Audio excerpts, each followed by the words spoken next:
अरे वाह, सुबह की धूप, सर्दियों का दिन। हाँ, और ये सुंदर नज़ारा कितना अच्छा लगता है, ये पहाड़ों का इतना सुंदर नज़ारा देखने में। अभी हाथ में एक कप चाय होता तो और भी मज़ा आ जाता। वैसे ये कलमुही क्या कर रही है, अभी तक चाय क्यों नहीं लाई? 6 तो बजने ही वाले हैं। ये लो, आ गई महारानी।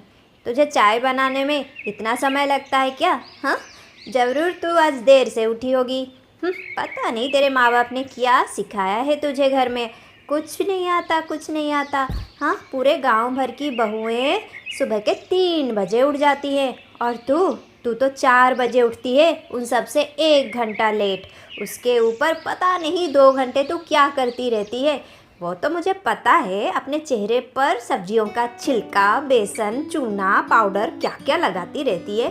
तुझे समझ नहीं आता क्या बहू? हाँ, ये सब करने से कोई फायदा नहीं, कुछ बदलने वाला नहीं। कभी देखा है या सुना है कोयला को कितना भी साफ करो अच्छे महंगे कपड़े धोने के साबुन से, या फिर उसको वही वॉशिंग मशीन में भी डाल दो, कुछ फायदा होगा क्या? उसका रंग बदलेगा, सफ़ेद हो जाएगा। क्यों इतना मेहनत करती हो बेकार में? हाँ, जैसी हो वैसी रहना सीख लो। अच्छा छोड़ो, चाय बना कर लाई हो, पर मेरी जो सुबह की चाय होती है वही है ना? हाँ हाँ माँ जी, वही मसाला चाय है। हाँ ठीक है। अच्छा सुनो, मूली के पराठे बना दिए क्या? नहीं माँ जी, उसी की तैयारी कर रही हूँ। हाँ हाँ पता है, देर से उठी होगी तो पराठे बनाने में तो तुझे 2 घंटे लगेंगे ही लगेंगे, पर जल्दी बना, मुझे भूख हो रही है। माँ जी सब बन गया है, बस मैं अभी उसे सेक कर लाती हूँ। हाँ हाँ ठीक है ठीक है। और हाँ, मुझे नाश्ते के साथ और 1 कप चाय देना। हाँ माँ जी। अच्छा सुन, बहुत कम चीनी डालना। मैंने कल टीवी में देखा, ज़्यादा चीनी नहीं खाना चाहिए, चीनी जहर के समान होता है। हाँ माँ जी, मैं हमेशा कम ही डालती हूँ। अच्छा अच्छा, ज़्यादा बातें मत कर। एक बात पूछूँ तो एक्स्ट्रा 1 में 1 फ्री जो होता है ना, एक खरीदो एक फ्री, वैसा ही तेरा। एक तुझे बात पूछ लूँ तो 2 बातें अपने आप से बोल देगी। पता नहीं क्या सीख कर आई है अपने घर से। अच्छा जा जल्दी, मेरे मूली के पराठे बना कर ला। हाँ हाँ माँ जी। अरे अरे रुक जा रुक जा, कहाँ जा रही है? अच्छा, छोटी बहू को उसका काफ़ी दे दिया ना? माँ जी, उसके लिए कॉफ़ी बना रही हूँ अभी। वो तो जूस और कॉफ़ी एक साथ पीती है। अरे क्यों नहीं पिएगी? तू क्या नज़र लगा रही है? हाँ, इतने बड़े शहर में रहती है, कितने अमीर घर की बेटी है तुझे पता है? उसकी आदत है, अमीर लोगों की अमीर जैसी आदत। हाँ, मैं भी सोच रही हूँ ये चाय बाय छोड़ दूँ और अमीरों के जैसे सुबह उठकर कॉफ़ी पीऊँ। मतलब पहले जूस पीऊँ बहू के जैसे, फिर कॉफ़ी पीऊँ। हाँ हाँ ठीक है माँ जी, बस बता दीजिएगा कब से पीना है, मैं बना दूंगी। आ, ताने मार रही है मुझे? तेरी तो बहुत बड़ी जुबान हो गई है, लंबी जुबान हो गई है। ठीक कर दूंगी तुझे, समझी ना? वैसे तो इतनी दुखियारी बहू बनकर पूरे गांव भर में घूमती है, सबकी सहानुभूति बटोरती है, और यहाँ मुझे सास को ताने मार रही है। बड़ी आई, ऐसे और दोबारा ना बोलना। जा जा, अपनी औकात पे लौट जा। हाँ, मेरे लिए जल्दी से मूली के पराठे बना, और मेरी प्यारी बहू स्वीटी के लिए ठंडा ठंडा जूस और काफ़ी। जा। जी माँ जी। और ये आज का नहीं, रोज का था, हमेशा ऐसा ही होता था। यशोदा अपनी बड़ी बहू गौरी के साथ ऐसे ही व्यवहार करती थी। हर वक्त वो गौरी के रंग रूप को लेकर उसे ताने कसती थी, और गौरी गरीब घर से भी थी, इसलिए यशोदा उससे अच्छा व्यवहार नहीं करती थी। पर कुछ ही दिन हुए उसके छोटे बेटे संदीप की शादी पिंकी से हो गई थी, और पिंकी अमीर घर की बेटी थी और देखने में गोरी थी, इसीलिए यशोदा हमेशा अपनी छोटी बहू की तारीफ करती थी।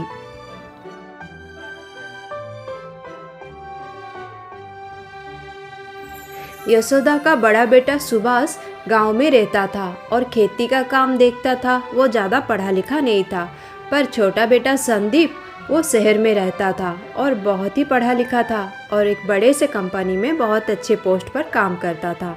उसकी शादी 1 महीने पहले ही हो गई थी, इसलिए पिंकी गांव में रहती थी।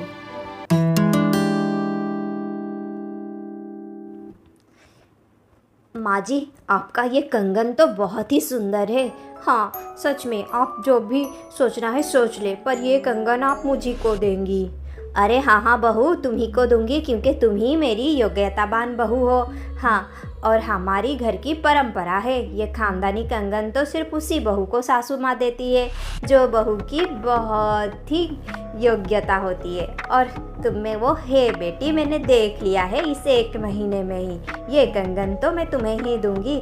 हमारा घर का पूजा हो रहा है ना 6 महीने बाद, उसके बाद ये कंगन तेरे हाथ में आ जाएगा। बस पूजा के दिन का इंतज़ार है मुझे।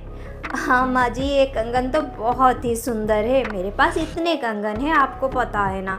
हाँ, फिर भी पता नहीं क्यों ये कंगन तो मुझे बहुत ही सुंदर लग रहे हैं। हाँ बेटी, और ये कंगन तेरे हाथों में बहुत अच्छे और सुंदर लगेंगे, इतनी गोरी चिट्टी जो है तू। और और देख लो कुछ लोगों को दिन भर, हाँ, जो बर्तन धोने के जो आता है ना वो साबुन, और वो बोतल में आता है, उससे भी उनको रगड़ कर धो लो फिर भी कोई फ़र्क नहीं पड़ेगा।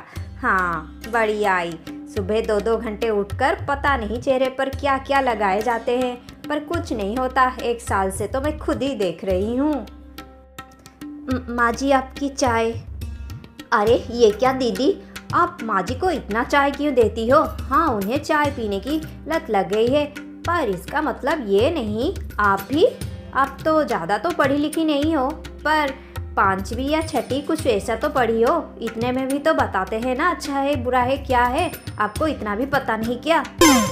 अरे नहीं पिंकी, मैं उन्हें चीनी की चाय नहीं देती, मैं तो गुड़ की चाय देती हूँ और काली चाय देती हूँ, जो सेहत के लिए बहुत अच्छा होता है।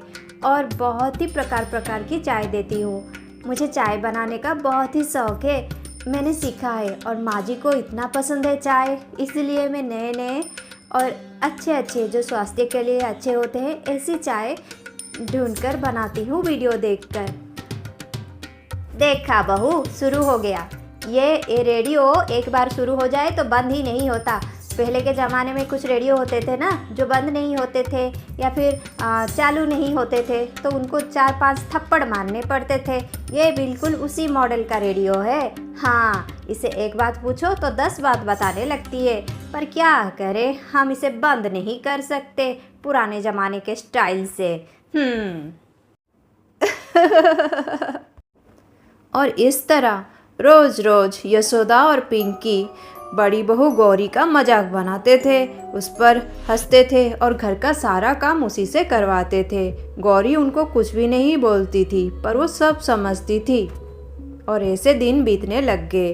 कुछ दिन बाद सुजीत गांव वापस आ जाता है, क्योंकि शहर में उसकी कंपनी बंद हो गई है और उसकी नौकरी चली गई है, और कहीं नौकरी ना मिलने के कारण वो निराश होकर गांव आ जाता है।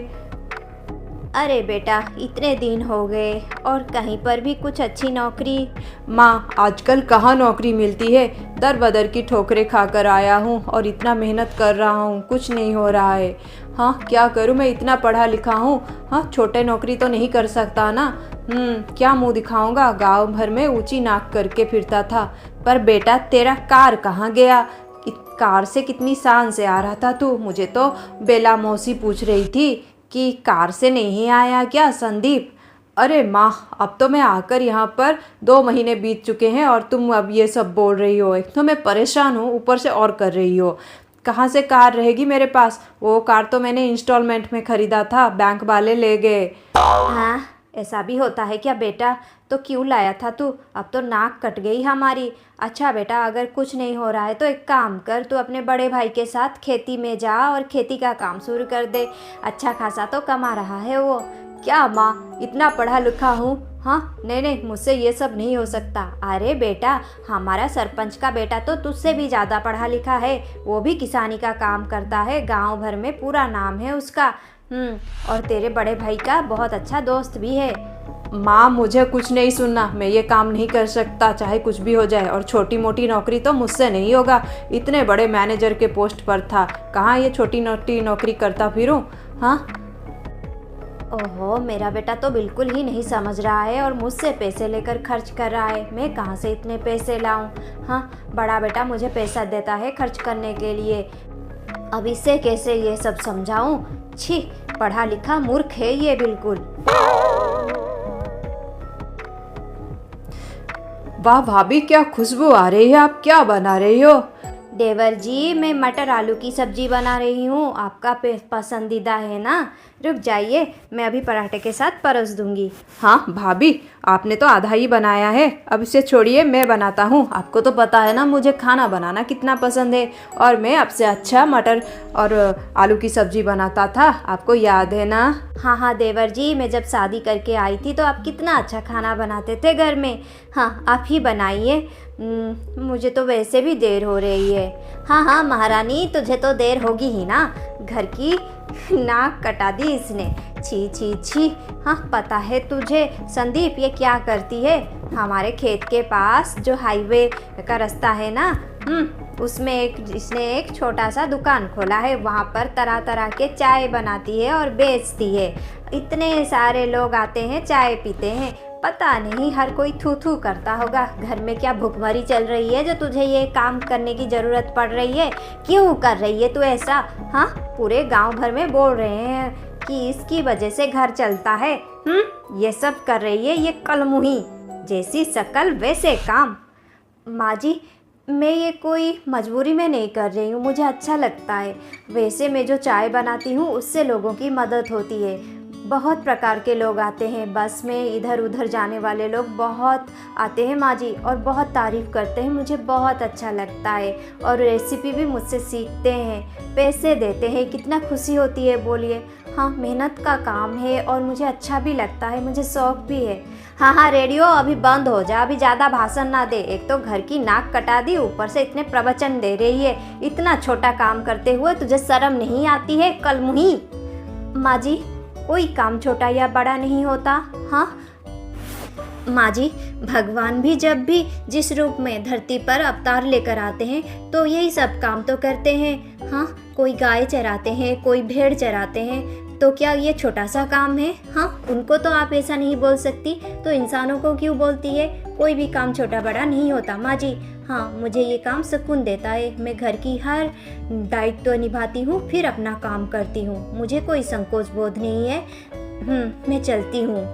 देखा, इस मूर्ख को देखा कैसे मुझे सुना गई इतनी मूर्खतापूर्ण बातें। काली कलोटी मूर्ख कहीं की, बड़ी आई मुझे उपदेश देने वाली। माँ, भाभी ने तो मेरी आंखें ही खोल दी। सच में कितना अहंकारी था मैं। पर भाभी मुझसे कम पढ़ी लिखी है, पर फिर भी वो मुझसे ज़्यादा ज्ञानी है। सच में क्या बात बोली उन्होंने। हाँ, कोई काम छोटा या बड़ा नहीं होता। हाँ माँ, मैंने सोच लिया क्या करना है। एक छोटी सी होटल बनाऊंगा गांव में, और अपना मनपसंद खाना बनाऊंगा, सबको खिलाऊंगा। फिर चाहे नौकरी का जो भी होना है हो, कोई फ़र्क नहीं पड़ता। भगवान की जो मर्जी, मैं तो कड़ी मेहनत करूंगा। फिर सुजीत एक छोटा सा होटल बनाता है गांव में और कड़ी मेहनत करता है। होटल बहुत अच्छा चलने लगता है, और कुछ ही दिनों में सुजीत और गौरी दोनों बहुत अच्छे से आगे बढ़ने लगते हैं, बहुत सारा पैसा कमाने लगते हैं। घर में बहुत खुशहाली भी आती है। फिर पूजा का दिन आता है।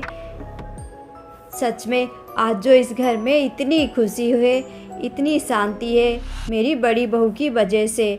हाँ, परंपरा के अनुसार ये कंगन तो मेरी बड़ी बहू को ही मिलनी चाहिए, क्योंकि वही योग्यतावान बहू है।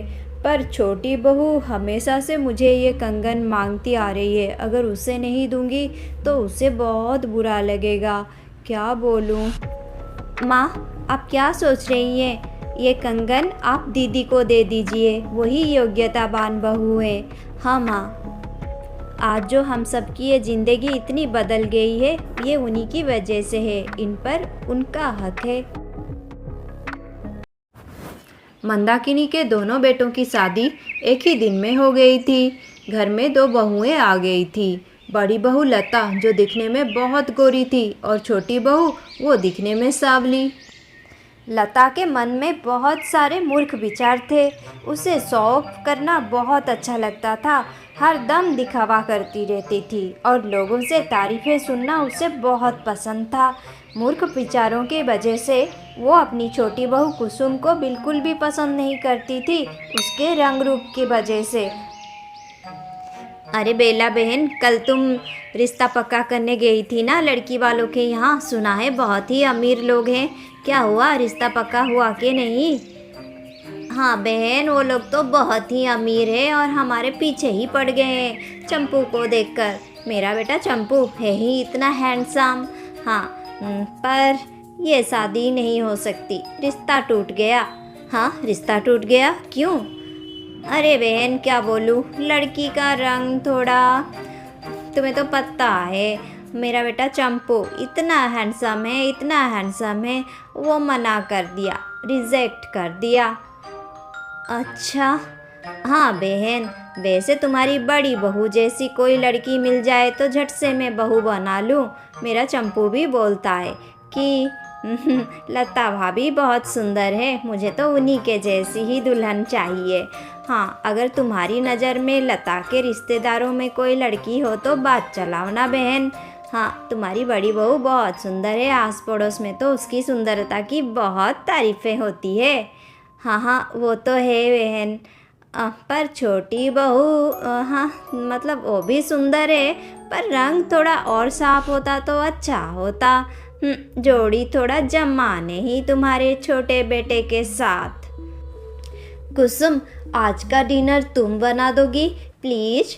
क्या है कि मैंने अपने हाथों में मैनीक्योर कराई है और अभी खाना बनाऊंगी तो ख़राब हो जाएंगे। कल का सारा किचन का काम मैं कर लूँगी। हाँ हाँ दीदी, कोई बात नहीं, मैं कर देती हूँ। वाह दीदी, आपने तो इतना अच्छा नेल पॉलिश लगाई है। सच में दीदी, आप बहुत अच्छा ब्यूटिशियन बनोगी। अरे किसे बनना है ब्यूटिशियन, मैंने तो बस ब्यूटिशियन का कोर्स ऐसे शौक में सीख लिया था। मुझे पसंद है ना ऐसे साज श्रृंगार का, इसलिए। हाँ, पर दीदी बहुत ही सुंदर लग रही हो, और ये मेकअप तो बहुत ही अच्छा लग रहा है। वैसे छोटी बहू, तुम्हें लता बहू की इतनी तारीफ करने की कोई ज़रूरत नहीं। वैसे लता बहू की तो हर कोई तारीफ करता है, इतनी सुंदर है, परी जैसी, चंपई जैसा रंग। और तुम तो कुछ ऐसा काम करो कि लोग तुम्हारी तारीफ करें। तुम्हारे वजह से तो मेरा सर शर्म से झुक जाता है। जो भी कोई आता है पता नहीं क्या क्या बोलते हैं, क्या क्या सोचते हैं तुम्हें देखकर। ये क्या, हाँ, ढंग के कपड़े नहीं पहन सकती, ढंग से नहीं रह सकती क्या? थोड़ा सा मेकअप कर लिया करो तुम।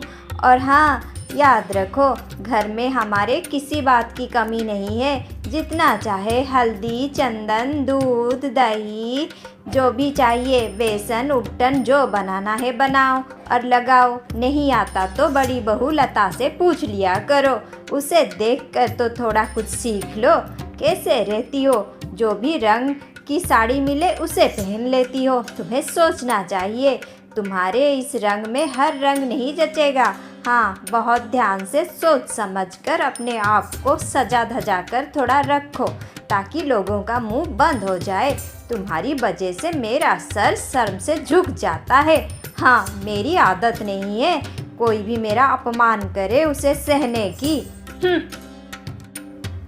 उस दिन कुसुम की सासू माँ उसे सीधा सीधा मुंह पर तो नहीं बोलती, पर घुमा फिरा के ऐसे अपमान करती है कि कुसुम को बहुत दुख होता है। पर कुसुम इन सब बातों को दिल पर लगाकर नहीं बैठती है, क्योंकि वो बहुत स्मार्ट है। वो इन सब बातों को चिंता करके अपना ध्यान भटकाना नहीं चाहती। वो तो अपना सारा ध्यान अपने कैरियर को आगे बढ़ाने में और अपने उन्नति में लगाना चाहती है। इसलिए अरे, इतने दिनों से सोच रही हूँ कि एक क्लाउड किचन खोलूँ। हाँ, मेरा तो सपना है कि मैं एक बहुत बड़ा रेस्टोरेंट बनाऊँ और अपना मनपसंद खाना बनाकर लोगों को खिलाऊँ। वो सपना तो मैं पूरा करूँगी, पर सबसे पहले मैं क्लाउड किचन बनाऊँगी। ये छोटा सा शहर है, पर यहाँ पर खाने की बहुत डिमांड है। लोगों को तरह तरह के और नए नए व्यंजन खाना बहुत पसंद है। मैं घर में बात कर लेती हूँ। फिर कुसुम अपने सासू माँ को ये बात बोलती है। हाँ हाँ ठीक है, जो चाहे करो, पर याद रखो तुम्हारे काम की वजह से अगर इस घर के मान सम्मान पर कोई बात आई तो मैं नहीं सुनूंगी। हाँ हाँ माँ जी, मैं पूरा ध्यान रखूंगी। फिर क्या था, फिर कुसुम ने अपना क्लाउड किचन खोल लिया और वो काम करने लगी। और बड़ी बहू लता तो दिन रात मेकअप पर ही उसका ध्यान था। ज़्यादातर समय वो ऐसे ही नष्ट करती थी। पर कुसुम तो बहुत ही कड़ी मेहनत करती थी। धीरे धीरे उसका क्लाउड किचन ग्रो होने लगा। उसके खाने की हर कोई तारीफ करने लगा। अब घर में जो भी कोई आता था तो सबसे पहले कुसुम के खाने के ही तारीफ से बात शुरू होती थी। इससे उसकी सासू माँ मंदाकिनी बहुत ही खुश हो जाती थी, क्योंकि उसे तारीफें जो सुनना बहुत पसंद था। अब कुसुम की सास कुसुम की बहुत तारीफ करती थी, कुसुम को बहुत पसंद करने लगी थी। ऐसा ही तो होता है, जिसके पास नाम, सम्मान, पैसा और सफलता आती है, ज़्यादातर लोग उसके पीछे पड़ जाते हैं। और कुसुम के साथ भी यही हुआ। अब कुसुम को बहुत तारीफ़ें मिलती थी। सबसे ज़्यादा तारीफ़ तो उसकी सासू माँ ही करती थी। ये सब देखकर बड़ी बहू लता भी खुद को बदलने लगी। समय उसने बर्बाद करना बंद कर दिया और एक ब्यूटी पार्लर खोलकर उस पर मन ध्यान से कड़ी मेहनत करने लगी। ऐसे कुसुम ने स्मार्ट होकर अपना ज़िंदगी बदल दिया।